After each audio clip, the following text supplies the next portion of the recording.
Boss, relax ka lang. Hindi, ano ko lang, hindi naman kami Jane eh. You are a government official. Hindi boss, makinig ka muna sa akin. Pero iglesia naman ako sir eh.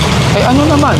Hindi naman po pwede po naman. Hindi dapat ang relihiyon natin ginagamit natin sa tamang pamamaraan. Dapat po kasi hindi sa bangketa gumagawa. Hindi ko naman yung alam eh. Ay, hindi niyo po alam na bangketa? Pinahihinto ka na ng enforcer, di ba? Kunti respeto lang. Kahit na nandun, saan ka nakaparada? Bangketa, di ba? Pinahihinto ka ng enforcer, rumespeto tayo, ha? Patikita mo nga yung mobile na yon. Patikita mo yung mobile na yan. Ano ba yan? Sa barangay o ano? Kahit na, patikita nyo yan. Pag walang driver, totoo ko yan. Barangay chairman nagmura at nag-name dropping pa mga kaibigan, no? Pero hindi umubra. Alam ko excited ka ng panoorin to mga kaibigan. At syempre, bago ang lahat, kung bago wala dito sa aking YouTube, Facebook, and TikTok, huwag mo muna kalimutan mga kaibigan na mag-like, mag-share at mag-subscribe. Pakita rin ng bell button at ating follow button. At yun mga kaibigan, simulan na natin to. Alam kong talagang gigil na gigil ka nang malaman kung ano nga ba mangyayari dito. Kaya teka lang, dari sa salita, let's do this! Huwag mo muna ipapasok. Pinalalabas sa'yo, dire-diretso ka. Pinahihinto ka na ng enforcer, di ba? Kunti respeto lang. Kung gusto mong pagbigyan kita ngayong araw, halika muna. Ikaw ang konduktor eh. Halika yung dalawa. Ginawang garahe. Boss, relax ka lang. Hindi, ano ko lang, hindi naman kami Jane eh. You are a government official. Hindi boss, makinig ka muna sa akin. Alam mo, that's already a disrespect to me. Nasasabihin mo sa kanya, tawagan mo na lang si attorney. Hindi, para ba kami ano? Ayun mga kaibigan, napakinggan nyo ba kung gaano katindi yung naging mga banata nila doon? Anyway mga kaibigan, this video nga pala is from Dada ko. Subscribe na rin kayo sa kanyang YouTube channel. At yun, maraming salamat. Gagawin natin ito ng commentary, reaction video. Let's do this! Vic, Bon, nasaan kayo? Andito, L3.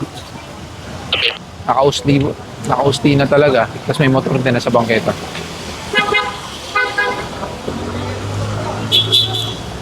Ito matindi mga Lodi Kicks, so yung L300 talagang ang dadaanan mo na lang talaga dito mga kaibigan. Etong kalsada na lang talaga mga kaibigan, no? Wala ka ng choice, no? Hindi ka na pwede lumiko, dire-diretso ka na sa kalsada, boy. Magmula sa Loring, lumabas ulit dito ang clearing team sa may Taft Avenue. Ayan o, yan, yung isang buong hilera na yan. Yung L3, ilang motor yan?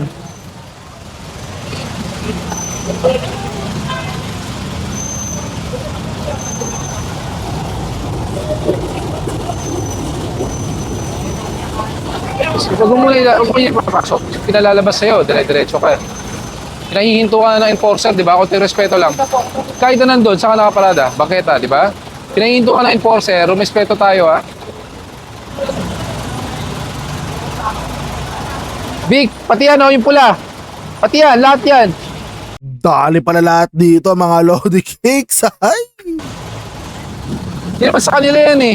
Mga pinaayos lang yun sa kanila. Kanino po yung motor na yan, ma'am? Sa inyo po ba? Break, pinapag- Oo nga, sa inyo po. Dapat po kasi hindi sa bangketa gumagawa. Hindi ko naman yung alam eh. Ay, hindi niyo po alam na bangketa? Pero may... Mga kaibigan, ewan ko lang kung dapat ba akong tumawa doon sa senaryo na yun, no? Pero kasi parang nakakaloko eh. Hindi niyo po alam na bangketa. Ay! Lisensya po kayo. Eh, sinasa loob na loob. Hindi po, bangketa po to. Sidewalk po ito. Buo. Sir, ako eh. Ito, kalsada. Pinapaliwanag ko sa kanya yung kinaiba ng kalsada sa bangketa. Ito, sidewalk. Nandito na ba ito kasi ako? Ha? Paayos ko na yung break. Kaya nga po, sinasabi nga po sa inyo, kapatitikitan nga namin. Ano to? Magkakapatid ko. Ba sa'yo ba yun? Opo. Eh, ba't di ka nagbigay ng lisensya? Ba't di ka nagbigay ng lisensya kanina? Eh, ito, sa'yo rin. Hindi, ito rin. Alam niyo bang pwede kayo matikita ng environmental sa ginagawa niyo?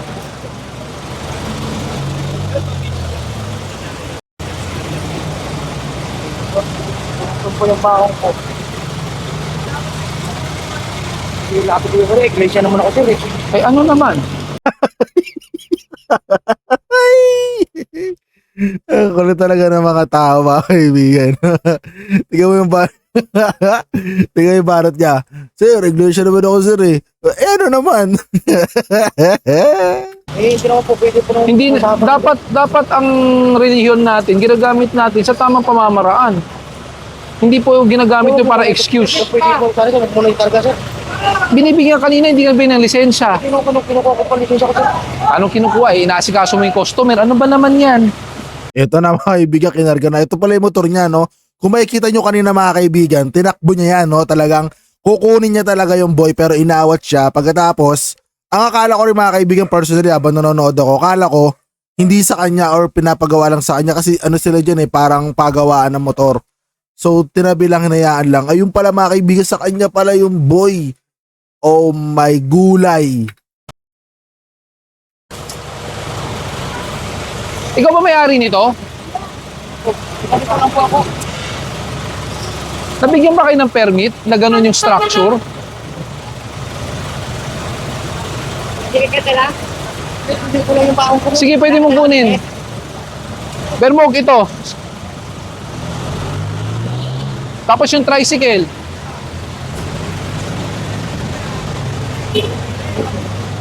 Paano kaya binabiyahe ito? Walang plaka. Oo, sama yan. Andiyan po ba yung may-ari? Po. Parang nagpapaya sa kabila. Kasi po, yung ginawa po dito na puro grasa, puro langis. May violation po kayo sa environmental. Sa ilalim. Tutuloyan ko na to. Kukuha ko na kayo sa nakakotse. Hindi naman sa kanya eh. Kaya ako sir, kukuha na lisensya ako. Kaya ko na po.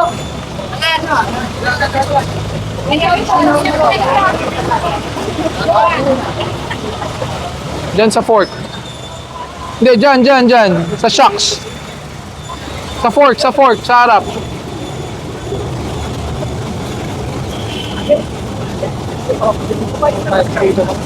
Ha? May ticket na talaga yan. Ang hindi ko maintindihan, bakit ba kasi pinaparada nyo sa bangketa na alam nyo naman bangketa? Natulungan kanina, sir. O sino naglabas? Ano po, kasi pinasok ko yung sakyan sa loob ko yung motor ko. Eh kasi naman, hindi nyo naman pwesto kasi yun. Ba't nga naman doon yun nilalagay? Sa kabilang na po, ay pinasok ko ito, nilabas ko muna sa grid. Hindi po saglit yun. Sa grid lang po, yung pagdating nyo lang po nilabas. Kaya pumasok po ito, matras. Pero may lisensya ka? Pero, So alam mo na bangketa yan. alam, O bakit mo no iniwan? sa grid lang po, ginano ko lang. Ibig sabihin po ba, pag saglit lang, pwede pa rin natin gawin kahit mali? Hindi po, 3 seconds lang po, sir. Hindi po seconds yun. Kung 3 seconds lang to. seconds po yun, edi wala sana dyan. Hindi po. Nung dumating po kayo, umatras po itong L3. Hindi Umatras po ang L3. hindi, pinatras ko yung L3 kasi nga nakausli siya pero nakita ko na yung motor mo dun. Opo, pero kakatras ang po dyan. Saka bakit kasi doon? Eh di ba ito pwesto nyo? Opo, ay pinarada ko lang po sa grid. Kaya nga, ang point dito, kahit saglit, tama ba o mali? Kasi kung lagi na lang tayong saglit lang, paano yan? Lahat na lang pagbibigyan natin. Layo po naman po sa uwi lang po. Saka huwag mo ginagamit ang relihiyon. Masama yun. Di ba? Tinuturo naman po yun. Bermog! Patikita mo nga yung mobile na yun. Patikita mo yung mobile na yan. Ano ba yan? Sa barangay o ano? Kahit na. Patikita nyo yan. Pag walang driver, totoo ko yan. Hindi ba dapat ang customer protect? Grabe mga kaibigan, no? Papatikita niya na yung yung mobile na yan mga kaibigan, no? Sunan nyo rin?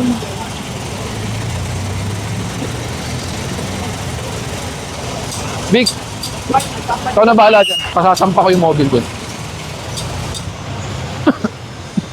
Police mobile pa to mga kaibigan.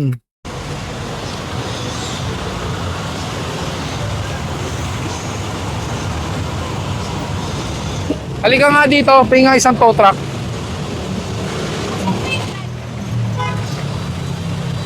Yan na po, tinitikita na po namin.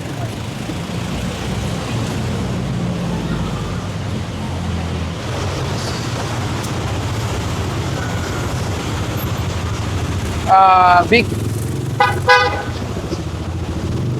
Pa-standby nga na isang tow truck dito. Kasi pag hindi maalis tong mobile ng pulis, no choice tayo, ito to.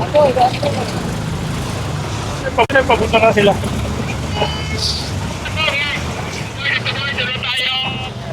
Pwede po bang pahiram ng lisensya? Kuya, laki-laki po nakalagay, no loading, unloading. Yung mga jeep sa harap,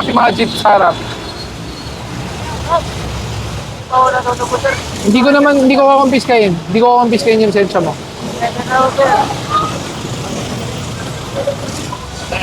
No loading, unloading. Truck. Actually mga kaibigan, marami talagang ganyang senaryo, no. Aminin naman natin no, hindi. No, kahit sabihin natin mga kaibigan, no, na talagang, 'di ba, no loading and unloading guys, talagang kahit naman kayo siguro mga kaibigan, 'di ba, kapag nagmo-motor kayo or nagsasasakyan kayo, 'di ba, minsan biglang humihinto yung mga bus, mga jeep sa mismong tapat ng sign na no loading and unloading. Tama, mali mga kaibigan. Minsan 'di ba ganon? Usually ganun na experience ko, tapos syempre minsan pag pagod tayo galing trabaho or tayo ay isang mga rider, lalamove, mga ganon, mga move it, diba? Minsan parang umiinit agad yung ulo natin kasi bigla tayong papahinto kahit di naman talaga tayo dapat huminto kasi hindi doon yung sakayan at babaan, no? So, eto, feeling ko good na good to, guys. Di ba kayo pwedeng magbaba at magsakay sa tamang lugar? Hindi ba kaya? Di ba ako natutubos yung sulit ko kapon? Paano kita pagbibigyan na naman? Tinan mo dyan, ang laki-laki, nasa harapan ka mismo. Alis na po na namin sa Diyan, bago ko lumiko, nagsasakay ka na, nagbababa ka. Alis na po na. Ito mo, ayan o, sasakay din yung mga tao. Araw-araw dito ka nagsasakay. Pwede na Hindi pwedeng ganun eh. Alam nyo, makikiusap ka na naman. Hindi, ngayon lang po na yung sabi yan. Kasi Anong ticket mo kahapon? Yung isang araw? yung ano lang ko ako doon eh, yung pag-ikot doon ng doon sa Ayala, sa may Makati. Ano, out of line? Hindi po, inabot na po ako na stop sign. Oo. So, ibig sabihin yun, disregarding traffic sign. Hindi, inabot na. So, gusto mong pagbigyan kita ngayong araw. Halika muna. Ikaw ang konduktor eh. Halika yung dalawa.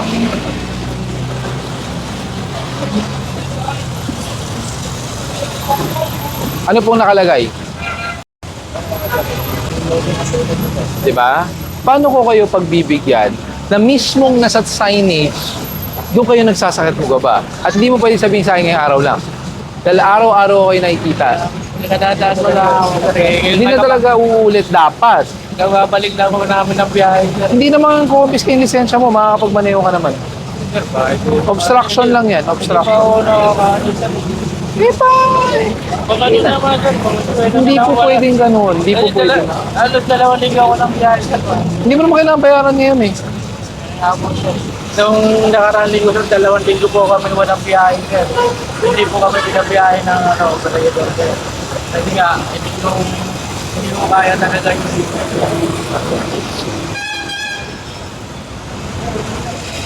Doon kayo sa tamang lugar para hindi kayo natitikitan. Para pag nasa tama kayo, hindi kailangan ng pakiusap, di ba? Pakialis mo na agad. Pagmula dito sa footbridge, ayun o, nasa 50 meters ang layo. Ayan ang loading and unloading. 50 meters yung layo, ibig sabihin malapit lang mula dun sa no loading and unloading mga kaibigan. Malapit lang din pala. Tapos yung bus, doon na tikitan. Akin yan, akin yan. Naliligaw ka.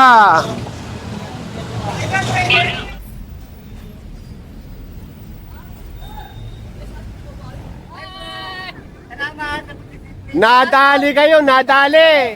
Yung motor nila andyan, nadali.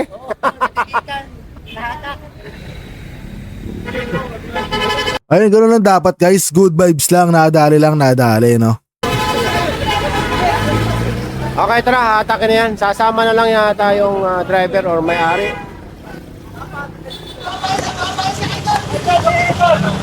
Ano ba gusto yung pakiusap? Alin? Oh, eh, wala. Ano magagawa natin kung nakasampa na? Dalawa ko kasi yung kotse, nilabas mo na isa, palit na ito ako. Kapitan ka po? Barangay chairman? Oh, so chairman po ako rito. Incumbent? Oo. 30 years ako rito. Saan ka nakaparada? Pwede bang maituro niyo po sa akin? Alam ko na sa makita, Sige, ituro niyo po sa akin. Yan yung isa na ko eh, palabas ko yung kotse. But it does not exempt you from it naman.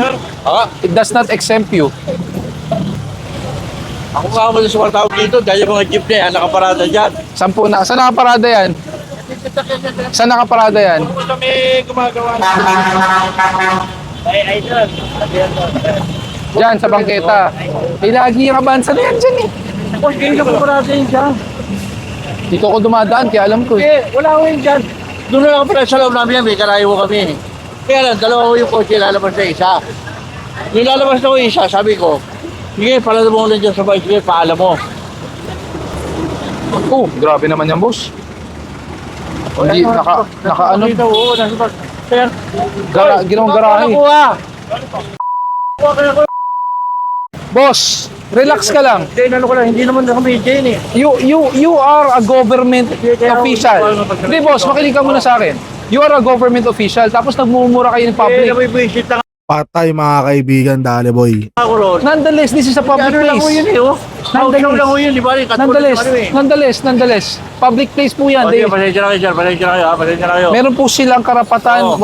whatever they want to do. Yung mga ganyan doon kumisan yan. Pag nag-uusap tayo, basta na lang ipopost yan. Kung wala naman po pagkakamali, wala po tayong kakatakutan. Pangit naman yung ano, ipopost ka lang yan. Eh, wala po tayong magawa. We are in the eyes of the public as public Sir, pasensya ka lang, servants. kailangan ko makikiusap, ha? Kailangan ko makikiusap. Sa Tumana Marikina na lang po, ha? Dahil layo dyan, sir. Wala po tayong magagawa. What will your constituents say pag binatawan ko yung kotse nyo dito? Si Kapitan, malakas. Hindi mo wala. Wala dyan kayo paparado dyan. Tanong nyo rito kung gano'n kahigpit. Hindi, kaya nga sabi ko, pag pinagbigyan kita at binababa ko yung kotse nyo ngayon, anong sasabihin ng constituents nyo? Wala, sa malayo nyo na ibaba. Mali po yun, sir. Hindi po ako ganun. Hindi po ako pumapayag ng ganun. I don't. Wala naman pakiusap ko. That's a small- Kaya Tony, bali wala na ako. So, tawagan niyo po si Tony, siya po ang gagamitin natin. Sige po. Kasi nga ako na, sabihin nga ako, ayun o.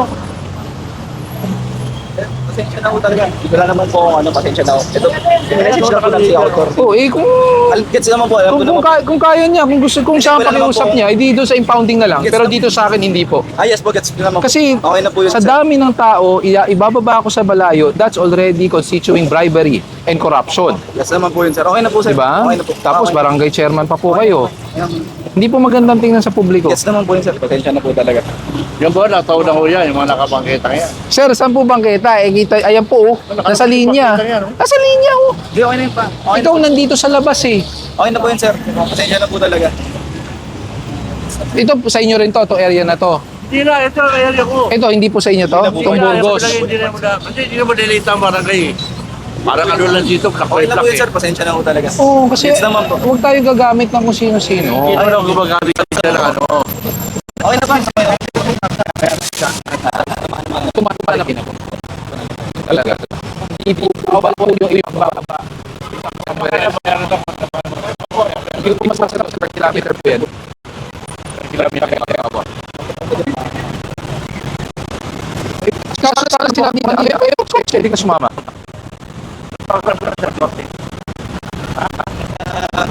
Oo nga, mamaya, pakando ka na, tawagan mo para kung magkano ba, may pera ka ba dyan? Tayo. Hindi, sir, Huwag pasensya nyo ka nang na. pananandakan kung sino kilala nyo. Bayan. Ang pangit tingnan. Nasanay tayo sa ganun eh. Kaya nga, Okay, si attorney. ako nagpapasensya na sa iyo eh. Alam mo, that's already a disrespect to me na sasabihin mo sa kanya. Tawagan mo na lang si attorney. Hindi, para ba kami menos? Oo, kaya mo rin, ano ba? Doon lang ha, kaya sinabi ko, hindi mo na kailangan, hindi na kailangan sa harap ko na ipamumukha niyo pa sa akin na may kilala ka. Hindi ko lang pinagmumukhain eh. Sabi lang siya, sabi niya sa sir. Kaya nga, nandito ako sa harap, di ba? That should be respect Oo, hindi, sabi to the, niya dyan, to the tawagan mo na, enforcer. parang baka kami na tayo. Gusto kami na tayo. Okay na Kaya po, sir. ako. Ako na po bahala. Ako na po dito sa akin, boss. Okay na po. Pag ako nagda-drive, sinabi ko doon sa enforcer, sige, tikita mo na ako, tatawagan ko na lang si attorney. Gets naman. Di ba? That's Gets naman, parang, sir. uy, Sir, pasensya na po talaga. Sir, Alam mo, pasensya na bago po. ko sabi sa kanila yan, Nakipag-ayos po na ako. Saka ako lang binagay, Okay na po baka yun. ako pwedeng. Hindi ba, okay na ba? Sige na, okay na po. Hindi ko pinagmamayabang yan. Hindi, okay na po pa. Name dropping is already ano ha? Hindi po maganda ang name dropping. Gets naman po. Sige na. Name dropping po yun, hindi po maganda yan. Yes, sir, opo. Siyempre lang, ako naman din ang piyan. Kaya ako naman din ang piyan. Ha? Baka sakali magawa ng paraan. Yun lang naman Hindi po. sa akin. Lalo na pag gobyerno. Pag kapwa gobyerno, mas lalong stricto dapat tayo. Hindi na magandang tingnan sa publiko. Oh, pasamahin ko lang, sir. Pasamahin nyo na. Opo. Sige po. Eh, mumurahin pa niya yung bystander. Opo, pasensya na talaga. Kasi medyo ano po eh. Alright mga kaibigan, napanood na naman po natin ang isa sa napakatinding video mga kaibigan. No? So marami tayong narinig, marami tayong natutunan mga kaibigan at syempre dapat alam din natin kung saan ilulugar yung ating mga dapat ilugar. At syempre mga kaibigan, kung bago ka lang, kung kalimutan na i-like, i-share, i-follow itong aking page sa TikTok, YouTube, and Facebook. Alright mga kaibigan, siguro ganito na lang. Makita kita ulit tayo sa ating susunod ng mga reaction video. And for me mga kaibigan, no, talagang nakakalungkot pagka nagkakaroon ng mga gatong klaseng debate, no, tungkol sa mga kapangyarihan, tungkol kung saan man, is parang nakakalugmok din talaga mga kaibigan. Pero yun na, wala tayong magagawa dyan.